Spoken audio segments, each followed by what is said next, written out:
Welcome to examination. இந்த வீடியோல நம்ம டெஸ்ட் நம்பர் 8க்கான மாடல் ஆன்சர் தான் பார்க்க போறோம். முதல்ல first question list out the applications of nano material.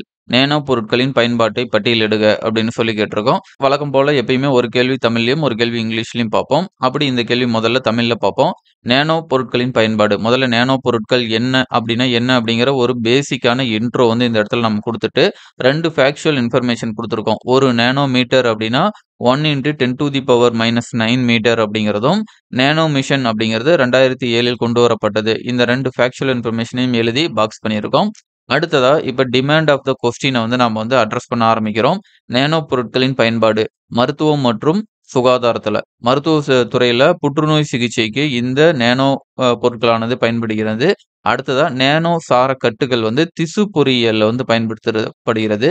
Bacteria எதிர்ப்பு பூஞ்சைகள் சரிங்களா? இந்த பாக்டீரியா, ஆன்டி பாக்டீரியல், மைக்ரோபியல் இந்த மாதிரியான விஷயங்கள் எல்லாத்துக்குமே இது வந்து பயன்படுது. மீத்திறன் மின்கலன்கள், சூப்பர் கெப்பாசிட்டர் அப்படின்னு சொல்லுவாங்க. அந்த மாதிரியான விஷயங்களுக்கும், உயர்திறன் கொண்ட மின்தேக்கிகள் சூப்பர் கெப்பாசிட்டருக்கும் பயன்படுது. அதெல்லாம் அந்த உதாரணம் பார்த்தோம்னா, கிராஃபீன வந்து நேனோ மெட்டீரியல் சைஸ்ல வந்து கொண்டு வந்து அதனுடைய பயன்பாட்டுல இத கொண்டு வராங்க. OLED திரைகள். இதுல நெகிழ்வான திரைகள வந்து உருவாக்குவதற்கும் குவாண்டம் டாட்ஸ் அத வந்து பயன்படுத்துறாங்க. அடுத்ததா ஆற்றல் பாதுகாப்பு. சூரிய மின்கலம், எரிபொருள் கலம் இந்த மாரியான விஷயங்களுக்கும், சுற்றுச்சூழல் பாதுகாப்புல வாட்டர் பியூரிஃபிகேஷன்ல நேனோ ஃபில்டர்ஸ் வந்து பயன்படுத்துறாங்க. நேனோ வடிகட்டிகள வந்து பயன்படுத்துறாங்க. காற்று சுத்திகரிப்புல நேனோ வினையூக்கி, நேனோ கேட்டலிஸ்ட்ன்னு சொல்லுவாங்க. நீங்க இந்த பவர் பிளான்ட்லாம் பார்த்தீங்க அப்படின்னா, இதுல இந்த மாரியான நேனோ கேட்டலிஸ்ட் அப்படிங்கிறதெல்லாம் வந்து பயன்படுத்துவாங்க. ஜவுளித்துறையிலயும் வாட்டர் கன்சம்ப்ஷன வந்து குறைக்கிறதுக்காகவும், அதேபோல எந்த ஒரு கரைகள் வந்து இல்லாம உருவாகுற அந்த ஆடைகள உருவாக்குறதுக்கும் பயன்படுது. அதேபோல மருத்துவர்கள் பயன்படுத்தக்கூடிய அவங்களுடைய உடைகள்ல நுண்ணுயிர் எதிர்ப்பு ஆடைகள வந்து அவங்களுக்காக பயன்படுத்துறதுக்கும், அதாவது உற்பத்தி பண்றதுக்கும் இது வந்து பயன்படுது. உணவு மற்றும் வேளாண்மையில நேனோ உரங்களும், நேனோ பூச்சிக்கொல்லிகளும் தற்போது வந்து பயன்பாட்டுக்கு வந்திருக்கு. அதேபோல காஸ்மெட்டிக்ஸ்ல அழகு சாதன பொருள் நானோ டைட்டானியம் டை ஆக்சைடு இது சன்ஸ்கிரீன் தயாரிக்கிறதுக்கு வந்து பயன்படுது. இப்ப இந்த ஆன்ஸர வந்து நம்ம இப்படிதான் கொண்டு வந்திருக்கோம். முதல்ல நேனோ பொருட்கள்னா என்னன்னு சொல்லிட்டு, அடுத்ததா அத பத்தி 2 இன்ஃபர்மேஷன் குடுத்துட்டு கொஸ்டின் அட்ரஸ் பண்ண ஆரம்பிக்கிறோம். கொஸ்டின் அட்ரஸ் பண்ணும்போதும் சப் ஹெட்டிங்ல இருந்து தான் நம்ம அந்த ஆன்ஸர வந்து ஒவ்வொன்னா வந்து கொண்டு வந்துட்டே இருக்கோம். சப் ஹெட்டிங் பார்க்கும்போதே ஓரளவுக்கு இன்ஃபர்மேஷன் குடுத்துருக்கோம். அது மட்டும் இல்லாம அந்த சப் ஹெட்டிங்ல இன்னும் வந்து ரொம்ப ஃபேக்சுவல் இன்ஃபர்மேஷனும் நெறைய இடத்துல குடுத்துருக்கோம். அடுத்ததா இப்ப 2வது கேள்வி, what is artificial intelligence? Discuss it's application. செயற்கை நுண்ணறிவு என்றால் என்ன? அதன் பயன்பாடுகளைப் பற்றி விவாதிக்கன்னு சொல்லி கேட்டிருக்கோம். இந்த 2வது கேள்வி, முதல்ல ஆர்டிபிஷியல் இன்டெலிஜென்ஸ் அப்படின்னா என்ன? அப்படிங்கிற ஒரு பேசிக்கான இன்ட்ரோடக்ஷன் வந்து நம்ம குடுக்குறோம். Artificial intelligence is the simulation of human intelligence in machines that are programmed to think, learn, make decisions. சரிங்களா? மனிதர்கள் போலவே யோசிக்கிறதுக்கும், மனிதர்கள் போலவே நெறைய விஷயங்கள், புது விஷயங்கள லேர்ன் பண்ணிக்கிறதுக்காகவும், அதேபோல அந்த இன்ஃபர்மேஷன்ஸ வச்சு அவங்க முடிவுகள வந்து எடுக்கிறதுக்கான ஒரு மெஷின் தான் வந்து இந்த ஆர்டிபிஷியல் இன்டெலிஜென்ஸ் அப்படின்னு சொல்றாங்க. அந்த டெக்னாலஜிய சொல்றாங்க. முதல்ல இந்த செயற்கை நுண்ணறிவு அப்படிங்கிற ஒரு வேர்ட வந்து காயின் பண்ணது யாருன்னா, ஜான் மெக்கர்த்தி அப்படிங்கிறவர் தான் வந்து காயின் பண்ணியிருப்பாரு. The term artificial intelligence coined by John McCarthy. இந்தியாவுடைய AI மிஷன் 2023ல வந்து கொண்டு வந்தாங்க. அதேபோல பாஷினி அப்படிங்கிறது லாங்குவேஜ் டிரான்ஸ்லேட்டர்ல வந்து பயன்படுத்துறாங்க ஒரு AIயா. சரி, இந்த AI உடைய காம்போனன்ட்ல என்ன இருக்கு அப்படின்னு பார்த்தோம்னா, மெஷின் லேர்னிங் அப்படிங்கிறதும் ஒரு காம்போனன்ட்டா இருக்கும். டீப் லேர்னிங் இருக்கு. அதேபோல நேச்சுரல் லாங்குவேஜ் ப்ராசஸிங்கும் இருக்கு. கம்ப்யூட் விஷன்ஸ் இதெல்லாம் வந்து இதோடைய பேசிக் காம்போனன்ட்டா குடுத்துருக்கோம். இத தாண்டி உங்களுக்கு இன்னும் வந்து நியூரோ லேர்னிங் இது மாரி இன்னும் இருக்கிற விஷயங்கள் இருக்கு அப்படின்னாலும், அந்த பாயிண்ட்டையும் நீங்க வந்து இந்த இடத்துல வந்து கொண்டு வரலாம். அடுத்ததா various applications of artificial intelligence. இது வந்து கொஞ்சம் ரொம்ப ஸ்பெசிஃபிக்கா எழுதுனீங்க அப்படின்னா, ரொம்ப வெரைட்டியா எழுதுனீங்க அப்படின்னாலும் இன்னும் வந்து நல்லாருக்கும். முதல்ல நம்ம ஹெல்த் கேர வந்து பார்க்கும்பொழுது, ஹெல்த் கேர்ல ஏதாவது ஒரு டிசீஸ் இருக்கு அப்படின்னா, அத டயக்னைஸ் பண்றதுக்கும், ட்ரீட்மெண்ட் பண்றதுக்கும் வந்து இது யூஸ் ஆகுது. Medical image analysis. நம்ம ஏதாவது MRI ஸ்கேன் அந்த மாரிலாம் எடுக்கிறோம் அப்படின்னா, அந்த ஸ்கேனோட ரிப்போர்ட்ட வச்சு, இது இந்த மாதிரியான டிசீஸ் தான் அப்படின்னு சொல்லி, அது வந்து ஒரு கன்க்ளூஷன் வந்து கொண்டு வரதுக்கு இது யூஸ் ஆகுது. அது மட்டும் இல்லாம விர்ச்சுவல் ஹெல்த் அசிஸ்டன்ட்டாவும் வந்து இந்த AI டெக்னாலஜி வந்து பயன்படுது அப்படின்னு சொல்லியிருக்காங்க. எஜுகேஷன பொறுத்தவரைக்கும் பர்சனலைஸ்டு லேர்னிங் பிளாட்ஃபார்ம் அதுக்காக வந்து இத கொண்டு வராங்க.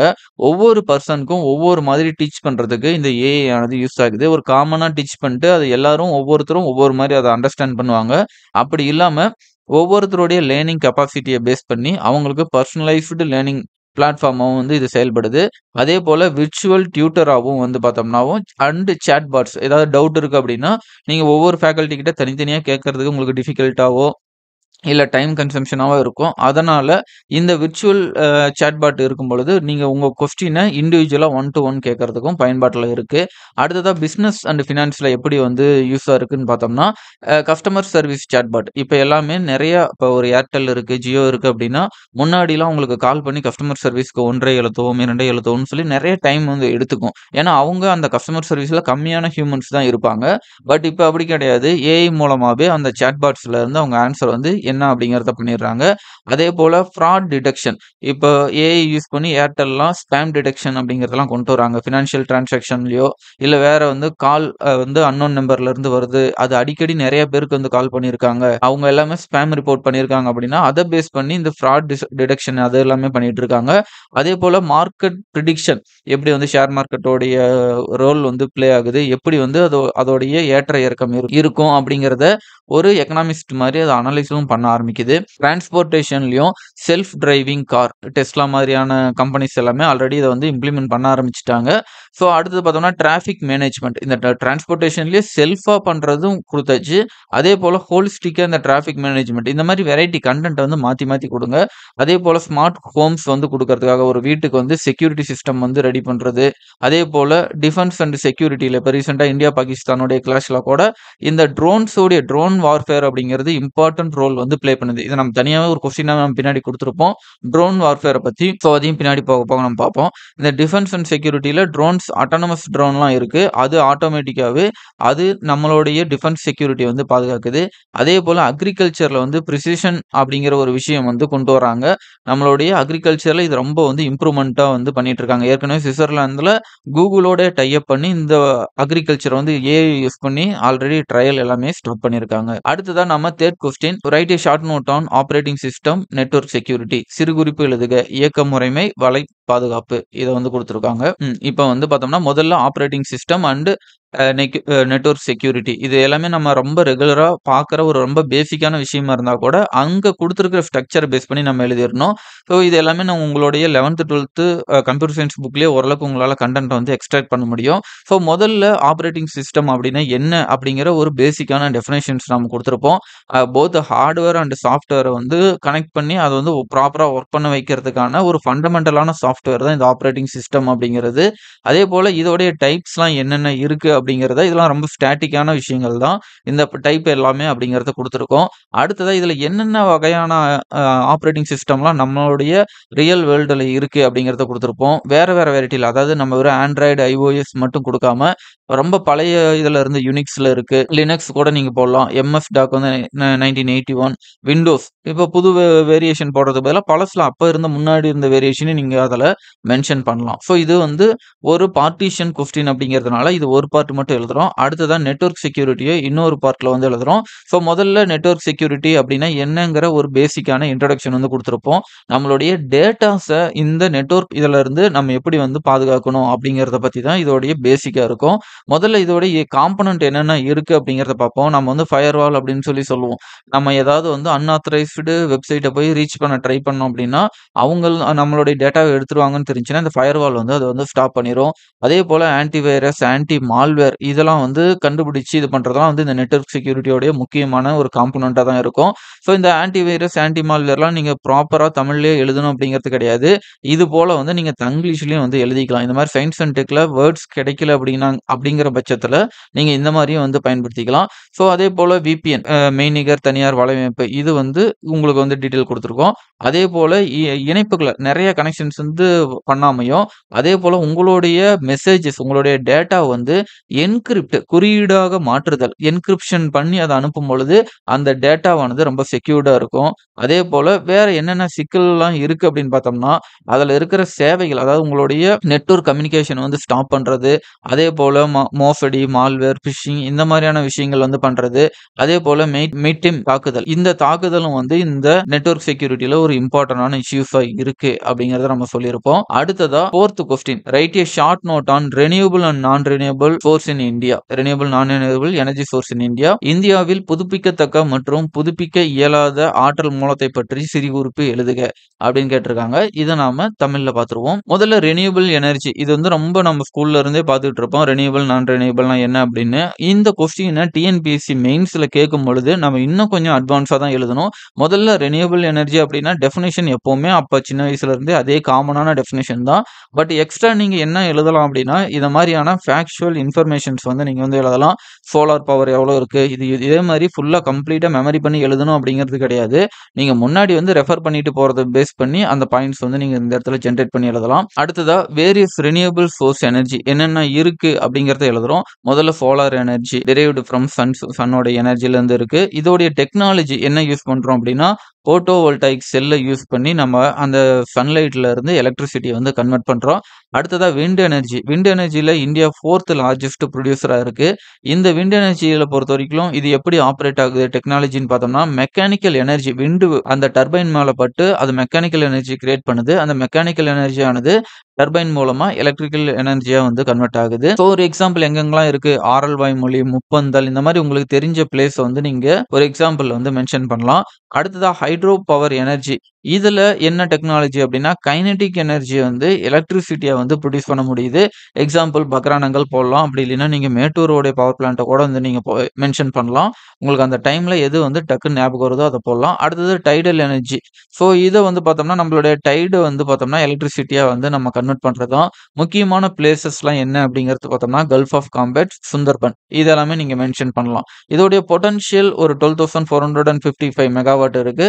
இது கவர்மெண்டோட பாலிசி நோட், இந்த மாதிரியான விஷயங்கள்ல இருந்து இந்த டேட்டாவை நீங்க ஈஸியா எடுத்துறலாம். அடுத்ததா ஜியோதெர்மல் எனர்ஜி. ஜியோதெர்மல் எனர்ஜில பூமிக்கு உள்ள இருக்கிற அந்த நேச்சுரலான ஹீட்ட நம்ம என்ன பண்றோம்னா, அதை வந்து வெளியே வரும் பொழுது எலக்ட்ரிசிட்டியா கன்வெர்ட் பண்றோம். ஸோ புகா வேலி, மாணிக்கரன், இந்த மாதிரியான பிளேசஸ் எல்லாம் இந்த ஜியோதெர்மல் எனர்ஜியை ப்ரொடியூஸ் பண்றதுல முக்கியமான ரோல் பிளே பண்ணுது. அடுத்ததா bio energy source. Energy derived from plant and animal waste use பண்ணி வில்லேஜஸ் எல்லாம் வந்து இந்த பயோ எனர்ஜி சோர்ஸ் மூலமா அவங்க குக்கிங்காகவோ இல்ல வந்து கமர்ஷியலா எலக்ட்ரிசிட்டி ப்ரொடக்ஷன் பண்றதும் பண்ணிட்டு இருக்காங்க.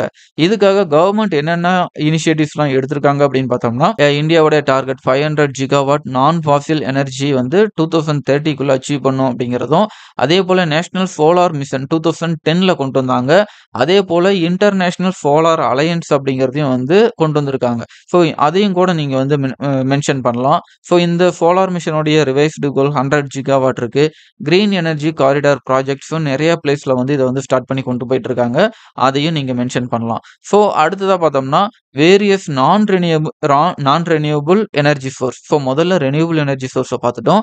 அடுத்ததா நான் ரெனியூவபிள் என்ன மாதிரி இருக்கு அப்படின்னா, முதல்ல கோல் எனர்ஜியை வந்து இம்பார்ட்டன்டா எடுத்துக்குவோம். என்ன காரணம் அப்படின்னா, 50 to 55% ஆஃப் எலக்ட்ரிசிட்டி ஜென்ரேஷன் வந்து நம்ம கோலை டிபெண்ட் பண்ணி தான் இருக்கு. இந்த தெர்மல் பவர் பிளான்ட்ல கோலோடைய ரோல் தான் ரொம்ப அதிகமா இருக்கு. அதே போல இது இந்தியாவுல ஜார்க்கண்ட், ஒடிசா, வெஸ்ட் பெங்கால் காரிடார்ல தான் ஒரு கோல் காரிடார் அப்படின்னு கூட சொல்லுவோம். ஸோ அந்த மாதிரி அந்த இடத்துல இருந்து அதிகமா எக்ஸ்ட்ராக்ஷன் பண்ணிட்டு இருக்கோம். அடுத்ததா பெட்ரோலியம் எனர்ஜியை பொறுத்த வரைக்கும் இது வந்து ஒரு liquid form of fossil fuel. இதோடைய முக்கியமான ஆயில் ஃபீல்டுலாம் எங்க இருக்குன்னா, மும்பை ஹை. இதுதான் இந்தியாவிலே கொஞ்சம் அதிகமான ப்ரொடக்ஷன் பண்ற இடம். அதே போல அங்கலேஷ்வர் இருக்கு. அதே போல இந்தியாவுல திக்பாய் அஸ்ஸாம்ல இருக்கு. இதுதான் இந்தியாவுல முதலா நம்ம ஒரு பெட்ரோலியம் ப்ராடக்ட் வந்து கண்டுபிடிச்ச ஒரு பிளேஸ் இருக்கு. அடுத்ததா நேச்சுரல் கேஸ். இது வந்து குக்கிங்காகவும் பவர் ஜெனரேஷனுக்காகவும் வந்து இது பண்றாங்க. ஸோ இது வந்து கேஸ் ஃபீல்டுல கேஜி பேசின் இருக்கு. இது வந்து பாம்பேல. அடுத்ததா நியூக்ளியர் எனர்ஜி. ஸோ இது வந்து எலக்ட்ரிசிட்டி, யுரேனியத்தை வந்து நம்ம என்ரிச் பண்ணி அதுல இருந்து எலக்ட்ரிசிட்டி ஹீட்டை ப்ரொடியூஸ் பண்ணி, ஹீட் மூலமா டர்பைனை ரொட்டேட் பண்ணி அதுல இருந்து எலக்ட்ரிசிட்டி வந்து ப்ரொடியூஸ் பண்ணிட்டு இருக்கோம். அதே போல இது எங்கெங்கெல்லாம் இருக்கு, முக்கியமா கூடங்குளம், தாராப்பூர், இந்த மாதிரி பேசிக்கா ஏதாவது ஒரு ஃபேக்சுவல் இன்ஃபர்மேஷன் இருந்தா இதை போட்டு நீங்க இந்த கொஸ்டின் வந்து கம்ப்ளீட் பண்ணலாம். அடுத்த question, write a brief essay in role and impact of science and technology in the development of India. இந்தியாவின் வளர்ச்சியில் அறிவியல் மற்றும் தொழில்நுட்பத்தின் பங்கு மற்றும் அதன் தாக்கத்தை பற்றி சுருக்கமாக கட்டுரை எழுதுக அப்படின்னு சொல்லி கேட்டிருக்காங்க. ஸோ இதை வந்து நம்ம தமிழ்ல வந்து பார்த்துருவோம். அறிவியல் மற்றும் தொழில்நுட்ப வளர்ச்சி. ஸோ இதுக்கு முதல்ல அறிவியல் தொழில்நுட்ப வளர்ச்சி பேசிக்கா என்ன அப்படிங்கிறது உங்களுக்கு வேற ஏதாவது இம்பார்ட்டன்டான சயின்டிஸ்ட் முக்கியமா அப்துல் கலாம் இந்த மாரி யாரோ ஒருத்தருடைய கோட் இருக்கு அப்படின்னா, அந்த கோட்ட கூட நீங்க போட்டு இத வந்து ஸ்டார்ட் பண்ணலாம். அதேபோல இந்தியாவின் அறிவியல் தொழில்நுட்ப கொள்கை 1958ல வந்து முதல்ல கொண்டு வராங்க. அதேபோல ஸ்டெப் அப்படிங்கிற ஒரு இனிஷியேட்டிவ் அறிவியல் தொழில்நுட்பம் மற்றும் புத்தாக்க கொள்கைய 2013ல கொண்டு வராங்க. நீங்க இந்த ஸ்டெம் அத கூட நீங்க வந்து இந்த இடத்திலேயே கூட மென்ஷன் பண்ணணும் அப்படின்னாலும் பண்ணலாம். ஏன்னா இதுக்கு கவர்ன்மெண்ட் அதிகமான இம்பார்ட்டன்ட் வந்து இப்ப குடுத்துட்டு இருக்காங்க. சரி, இப்ப கொஸ்டின டைரக்ட்டா அட்ரஸ் பண்ணலாம். அறிவியல் தொழில்நுட்பத்தின் பங்கு மற்றும் தாக்கங்கள். முதல்ல பொருளாதார வளர்ச்சி. சரிங்களா? இது வந்து தொழில்நுட்பமானது எந்த அளவுக்கு பொருளாதாரத்தில வந்து வளர்ச்சி இருக்கு.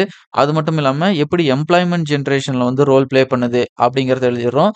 அடுத்ததா ஃபுட் செக்யூரிட்டி உணவு பாதுகாப்பு கிரீன் ரெவல்யூஷன்ல எப்படி வந்து கொண்டு வந்தாங்க. 1960ல ஹை ஈல்டு வெரைட்டி அப்படின்னு சொல்லி எம்.எஸ். சுவாமிநாதன் இந்தியாவுக்கு கொண்டு வந்துருவாரு. வேர்ல்டு லெவல்ல நார்மன் போர்லக் வந்து கொண்டு வருவாரு. இது உணவு உற்பத்தியில நம்ம தன்னிறைவு அடையறத பத்தியும் சொல்லியிருக்கோம். அடுத்ததா பொது சுகாதாரம் மற்றும் வாழ்நாள் எதிர்பார்ப்பு. ஸோ இந்த லைஃப் எக்ஸ்பெக்டன்சில இந்த சயன்ஸ் அண்ட் டெக்னாலஜி எப்படி ரோல் பிளே பண்ணுது அப்படின்னா, இந்த வேக்சின வந்து கண்டுபிடிக்கிறதுல தான். தடுப்பூசி வந்து நெறைய டிஎன்ஏ வேக்சின், எம்ஆர்என்ஏ வேக்சின், அதேபோல எம்எம்ஆர், ஐஎம்ஆர் இத வந்து ரெடியூஸ் பண்றதுல ரொம்ப இம்பார்ட்டன்டான ரோல் இந்த சயன்ஸ் அண்ட் டெக்னாலஜி வந்து பண்ணிட்டு இருக்காங்க. அதேபோல அடுத்ததா ரூரல் டெவலப்மென்ட்ல நம்மளுடைய ரிமோட் சென்சிங் சேட்டலைட் வந்து ரொம்ப ரோல் இம்பார்ட்டன்ட்டா பிளே பண்ணுது. ஐஆர்என்எஸ்லாம் இருக்கு. அதேபோல டிஜிட்டல் லேண்ட் ரெக்கார்ட் இதெல்லாம் வந்து கிரியேட் பண்றதுக்கு இந்த டெக்னாலஜிஸ் தான் வந்து சயன்ஸ் அண்ட் டெக்னாலஜி தான் பயன்படுது அப்படிங்கிறத சொல்லியிருக்கோம். அடுத்ததா தேசிய பாதுகாப்பு. Integrated guided missile development program. இது ரொம்ப இம்பார்ட்டன்டான ஒரு நேஷனல் செக்யூரிட்டில இருக்கிற ஒரு இனிஷியேட்டிவா இருக்கும். ஒருங்கிணைந்த வழிகாட்டும் ஏவுகணை திட்டம் அப்படிங்கிறது. அடுத்தது பிரம்மோஸ் நாமளும் ரஷ்யாவும் கொண்டு வந்தது. சூப்பர்சோனிக் க்ரூஸ் மிசைலா இருக்கும். அடுத்ததா ஹால் லைட் காம்பேக்ட் ஏர்கிராஃப்ட் எடை குறைந்த போர் விமானங்கள். இத வந்து கொண்டு வந்துருவோம். அடுத்ததா எனர்ஜி செக்யூரிட்டிய பொறுத்தவரைக்கும் நம்ம ஒரு அட்டாமிக் எனர்ஜிய பொறுத்தவரைக்கும் 3 ஸ்டேஜஸ் இருக்கு. ஸோ அதோடைய பேசிக்ல இருந்து நம்ம இது பண்ணுவோம். Homi Jehangir Bhabha father of Indian atomic research அப்படின்னு கூட நம்ம அவர வந்து சொல்லுவோம். இவர் தான் முதலா நம்ம இந்தியாவுல தாராபூர்ல அந்த அட்டாமிக் பிளான்ட்ட உருவாக்குறதுக்கு காரணமானவரா இருந்திருப்பாரு. அடுத்ததா சூரிய ஆற்றல் தொழில்நுட்ப வளர்ச்சி இருக்கு. அடுத்ததா நம்மளுடைய communication டெக்னாலஜில 4G, 5G, worldly technology எல்லாமே பயன்படுத்துறோம். இன்டர்நெட் எல்லாமே இது பண்றோம். இது எல்லாமே பேசிக்கா சொல்லியிருப்போம். டிஜிட்டல் லேர்னிங்ல ஸ்வயம், இ-வித்யா இதெல்லாம் கவர்ன்மென்ட்டோட இனிஷியேட்டிவ் நம்ம வந்து போட்டு கொண்டு வந்திருக்கோம். அதேபோல சயன்ஸ் அண்ட் டெக்னாலஜில வேற என்ன ஆர்கனைசேஷன் சிஎஸ்ஐஆர் அறிவியல் மற்றும் நிறுவன வளர்ச்சிக்கான council, IAS Indian Institute of Science இத பத்தி நம்ம வந்து இந்த இடத்துல சொல்லியிருப்போம். இது எல்லாமே சயன்ஸ் அண்ட் டெக்னாலஜி எப்படிலாம் நமக்கு ஒரு பயனுள்ளதா இருக்கு அப்படிங்கிறத வந்து சொல்லியிருப்போம். இந்தியாவில் வளரும் தொழில்நுட்பத்துல ஜெனடிக் இன்ஜினியரிங் இருக்கு, பிளாக் செயின் டெக்னாலஜி இருக்கு, குவாண்டம் கம்ப்யூட்டிங், ஆர்டிஃபிஷியல் இன்டெலிஜென்ட் இது எல்லாமே சொல்லியிருப்போம். அதுக்கு அடுத்ததா கவர்ன்மென்ட்டோடைய சைடுல பார்த்தோம் அப்படின்னா, கவர்னன்ஸ் மின் ஆளுமை மற்றும் வளர்ச்சி. அதுல தேசிய மின் ஆளுமை திட்டம் 2006ல கொண்டு வந்திருப்பாங்க. அதுக்கு அடுத்தது இந்த அந்த கவர்னன்ஸ் பாலிசில செவாட்டோம் மாடல். இது நம்ப ஏற்கனவே எத்திக்ஸ் அந்த ஆன்சர் ஷீட்ட வந்து ரெஃபர் பண்ணும்போது, அத டிஸ்கஷன் பண்ணும்போது செவாட்டோம் மாடல் பத்திலாம் டீட்டெயிலா போட்டிருப்போம். பார்க்காதவங்க அதையும் வந்து பார்த்துக்காங்க. அதேபோல சிட்டிசன் சார்ட்டர் குடிமக்கள் சாசனம். இது எல்லாத்துலயுமே நம்ம சயன்ஸ் அண்ட் டெக்னாலஜியோடைய ரோல் வந்து ரொம்ப இம்பார்ட்டன்ட்டா இருக்கு அப்படின்னு சொல்லி இந்த கொஸ்டின் வந்து முடிச்சிருப்போம். அடுத்த கேள்வி what is robotics? List out it's various applications. Robotics என்றால் என்ன? அதன் பல்வேறு பயன்களை பட்டியலிடுக அப்படின்னு சொல்லியிருக்கோம். முதல்ல ரோபோட்டிக்ஸ். ரோபோட்டிக்ஸ் அப்படிங்கிறது என்ன அப்படிங்கிறது ஒரு பேசிக்கா சொல்லியிருக்கோம். முதல்ல இது வந்து ஒரு branch of science and engineering அப்படிங்கிறத சொல்லிட்டு, அது என்னென்ன ஒர்க்லாம் பண்ணுது அப்படிங்கிறத நம்ம சொல்லிடுறோம். முதல் இண்டஸ்ட்ரியல் ரோபோட் எது அப்படின்னா, யுனிமேட் 1954ல வந்து கொண்டு வந்திருப்பாங்க. சர்ஜிக்கல் ரோபோட்ஸ் எல்லாமே டாவின்சி சர்ஜிக்கல் சிஸ்டம் அப்படிங்கிறத பேஸ் பண்ணி தான் ஒர்க் ஆயிட்டு இருக்கும். இந்த 2 ஃபேக்சுவல் இன்ஃபர்மேஷனையும் போட்டு நம்ம இத வந்து பாக்ஸ் பண்ணியிருக்கோம். இப்ப அடுத்ததா கொஸ்டின நம்ம அட்ரஸ் பண்றோம். வேரியஸ் அப்ளிகேஷன்ஸ் ஆஃப் ரோபோட்டிக்ஸ் அப்படின்னு சொல்லி. முதல்ல மேனுஃபேக்சரிங் அண்ட் அசெம்பிளி. இந்த ஏரியாவுல வெல்டிங், பெயிண்டிங் ஒரு பொருள வந்து பிக் பண்றது, கரெக்ட்டான ஒரு பிளேஸ்ல வந்து அத வந்து திரும்ப டிராப் பண்றது, இந்த மாரியான விஷயங்கள் சொல்லியிருக்கோம். உதாரணமும் சில விஷயங்கள் குக்கா ரோபோட் அப்படின்னு சொல்லி, நீங்க இந்த மாரி ரோபோட்டோடைய நேம் எல்லாமே நியூஸ் பேப்பர்ல வரும்பொழுது, அப்பப்ப வந்து ஒரு ஷார்ட் நோட் வந்து அந்த இடத்துல எடுத்து வச்சுக்கோங்க. ஹெல்த் கேர்ல பொறுத்தவரைக்கும் சர்ஜிக்கல்ல முன்னாடி சொன்ன மாரி டாவின்சி சர்ஜிக்கல் ரோபோட் அப்படிங்கிறது தான் வந்து இம்பார்ட்டன்டான ரோல் வந்து பிளே பண்ணுது. லாஜிஸ்டிக் அண்ட் மூவ்மெண்ட்ஸ பொறுத்தவரைக்கும் ஒரு Amazon, Flipkart மாரியா இருக்கிற ஒரு லாஜிஸ்டிக் அவங்களுடைய வேர் ஹவுஸ்ல இன்வென்டரிஸ்லாம் வச்சிருக்கும் பொழுது, அத மேனேஜ் பண்ணி உங்களுக்கு பேக் பண்ணி குடுக்கறதுல இந்த ரோபோட்டிக்ஸ் அப்படிங்கிறது, அதாவது ஹியூமனாய்டு ரோபோட்டிக் கிடையாது. அந்த இடத்துல இருக்கிறது எல்லாமே. அந்த இடத்துல இருக்கிறது எல்லாமே ஃபிக்ஸ்டா இருக்கிற அந்த ரோபோட்டிக்ஸ் தான் இந்த ஒர்க் எல்லாமே பண்ணிட்டு இருக்கு. அதேபோல ஸ்பேஸ் எக்ஸ்ப்ளோரேஷன்ல இந்த லேண்டர், ரோவர் இது எல்லாமே நம்ம ரீசென்ட்டா அடிக்கடி நியூஸ் பேப்பர்ல பார்த்திருப்போம். இது எல்லாமே வந்து இந்த ரோபோட்டிக்ஸ் ரொபோட்டிக்ஸ்ல ரொம்ப பயன்படுத்துறாங்க. இந்தியாவ பொறுத்தவரைக்கும் வாயுமித்ரா, விக்ரம் இந்த மாரியான ரொபோட்டிக்ஸ் எல்லாமே நம்ம வந்து பயன்படுத்தியிருக்கோம். அதேபோல மிலிட்டரி அண்ட் டிஃபென்ஸ்ல அந்த அந்த கண்ணி வெடிகள் இந்த மாரியான இருக்கிற அந்த விஷயங்கள்லாம் கண்டுபிடிக்கிறதுக்கு வந்து ரோபோ வந்து ரொம்ப பயன்பாட்டுல இருக்கு. அதேபோல பார்டர் செக்யூரிட்டிலயே இது வந்து ரொம்ப ஏரியல் வெஹிக்கிள் அதாவது ஏரியல் வெஹிக்கிள்லயும் இது வந்து பயன்படுத்திட்டு இருக்கு. ஸோ நமக்கு இதுக்கு வந்து எக்ஸாம்பிள் வந்து இத வந்து டிஆர்டிஓ டெவலப் பண்ணியிருக்காங்க அப்படிங்கிறத சொல்றோம். அடுத்ததா அர்பன் டெவலப்மெண்ட்ட பொறுத்தவரைக்கும் வேஸ்ட் மேனேஜ்மென்ட்ல பண்டிகூட் அப்படிங்கிறது இந்த மேனுவல் ஸ்கேவெஞ்சர்லாம் இருக்கக்கூடாது. அந்த ஒரு பிராக்டிஸ் வந்து ஹியூமன் ரைட்ஸ்க்கு எதிரானதுன்னு சொல்லி சுப்ரீம் கோர்ட் நெறைய இடத்துல கண்டெம் பண்ணியிருக்காங்க. அதனால இந்த பண்டிகூட் மாதிரியான ரோபோட்லாம் வந்து நெறைய ஸ்டேட்ல வந்து ரொம்ப ஃபாஸ்டர் மேனர்ல இம்ப்ளிமெண்ட் பண்ணிட்டு வந்துட்டு இருக்காங்க. அடுத்ததா ஸ்மார்ட் அக்ரிகல்ச்சர் அக்ரோபாட்ட வந்து பயன்படுத்தி எப்படி வந்து ஒரு பிளான் பண்றது, அதுக்கான ஹார்வெஸ்ட், பெஸ்ட் மேனேஜ்மென்ட் இது எல்லாமே இந்த ஸ்மார்ட் அக்ரிகல்ச்சர்ல ரோபோட்டிக்ஸ வந்து யூஸ் பண்றாங்க. டிசாஸ்டர் மேனேஜ்மென்ட்ட பொறுத்தவரைக்கும் இதோடைய சர்ச் அண்ட் ரெஸ்க்யூ ஆப்பரேஷன்ல ஏதாவது ஒரு அ லே லேண்ட்ஃபால் வந்துருது. அப்படி இல்லைன்னா ஒரு எர்த்குவாக் இருக்கு அப்படின்னா, இந்த மாரியான டைம்ல வந்து ஹியூமன்ஸ் வந்து ஃபைண்ட் அவுட் பண்றதுக்கு ரோபோட்டிக்ஸ் வந்து யூஸ் பண்றாங்க. ஸோ அது வந்து டிஆர்டிஓ யூஸ் பண்ண இது வந்து நம்மளுடைய டிஃபென்ஸுக்கும் அந்த ரோபோ வந்து படுத்துறாங்க. டிசாஸ்டர் ரெக்கவரிக்கும் வந்து பயன்படுத்துறாங்க. எஜுகேஷனல் லேர்னிங்க பொறுத்தவரைக்கும் இந்த டீச்சிங்ஸ் வந்து ஸ்டெம் எஜுகேஷன் அப்படிங்கிறது சயன்ஸ், டெக்னாலஜி, என்ஜினியரிங், மேத்தமேட்டிக்ஸ் இத வந்து ப்ரமோட் பண்ணும் அப்படிங்கிறதும், பிளஸ் வந்து ஃபர்ஸ்ட் ஏஐ டீச்சர். இது வந்து ஒரு ஏஐ அப்படின்னாலுமே ஹியூமனாய்டு ரோபோட் அப்படிங்கிற கேட்டகரி கீழ நம்ம கொண்டு வரோம். இதோடைய நேம் வந்து ஐரிஷ் கேரளாவுல வந்து இதோடைய நேம் இருக்கும். அதேபோல சோஃபியா அப்படிங்கிற ஒரு ரோபோட்ட வந்து அ யுஏஇ அவங்கலாம் வந்து பார்த்தோம்னா, இவங்க ஃபர்ஸ்ட் வந்து அவங்க சிட்டிசன்ஷிப்ப வந்து ஃபர்ஸ்ட் ரோபோ சிட்டிசனா வந்து அத வந்து ரெகக்னைஸ் பண்ணியிருப்பாங்க. ஹியூமனாய்டு ரோபோட்ஸா இருக்கும். டூரிசம் அண்ட் டெவலப்மென்ட்ல இந்த ஹாஸ்பிட்டாலிட்டி இந்த மாரியான விஷயங்களுக்கு ரோபோட்ட வந்து யூஸ் பண்ணியிருப்போம். ஸோ நீங்க இன்னும் இந்த பாயிண்ட்ட வந்து என்ரிச் பண்ணி எழுதுறதுக்கான முயற்சி வந்து பண்ணுங்க. ஸோ அடுத்த வீடியோல நம்ம அடுத்த டெஸ்ட்டுக்கான ஆன்ஸர் வந்து பார்ப்போம். நன்றி, வணக்கம்.